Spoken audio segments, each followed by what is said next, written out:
This is a story about a creepy experience I had a few years ago. Not as creepy as most of the stuff posted on here, but still somewhat disturbing. Our story begins at night. I was downtown, bar hopping with a group of friends. We're in the process of switching bars, and we are walking in a very dim part of the city. At one point, we noticed two guys were walking towards us from a distance. We're on the sidewalk, so we assume they're just trying to get to one of the bars we're coming from. Strangely, one of these guys stops directly in front of me. I stop for a second so I don't bump into him. The man facing me is Caucasian and dressed like a wannabe rapper. Tilted snapback, no shirt, basketball shorts hanging close to the knees and revealing dirty plaid boxers. His thin mustache shifts with the curve of his smile. He reeks of alcohol and asshole. While stopped in front of me, he puts his arms around my waist and starts feeling me up, right there on the sidewalk, in front of my friends. "God damn," he says as he caresses my waist for a split second. "What the fuck, dude?" I scream, jumping backwards. "What the hell is your problem?" I ask the man who just violated me. "I'm sorry," he hiccups drunkenly.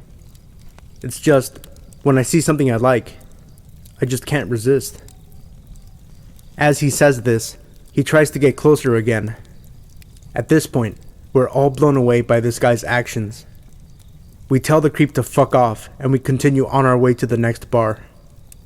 Thankfully, we don't see this guy for the remainder of the night. Unfortunately, this is not where the story ends. The next day, one of my friends from bar night, Chris, is working his job in a Mexican restaurant.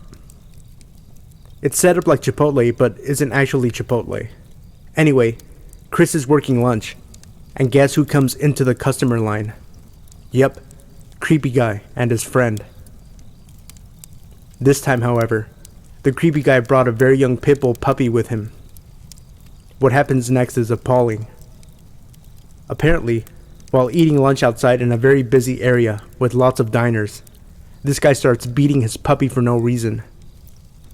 Literally, the dog was quiet and he just starts beating it out of the blue. Laughing like it was just a game, like he was simply teasing the dog, except he was full out punching and kicking it, making it whimper loudly. All the other diners and people passing by are crying and freaking out. Of course, Chris deals with the situation quickly before the dog gets beaten to death and calls the police. Shortly after his phone call, the cops come by and take the man away. While the creep is being handcuffed, Chris has the pleasure of informing him that he is banned from the restaurant's premises. Thankfully, neither me nor my friends have seen him since. I just can't stop thinking about what he would have done to me if I had encountered him by myself the night before.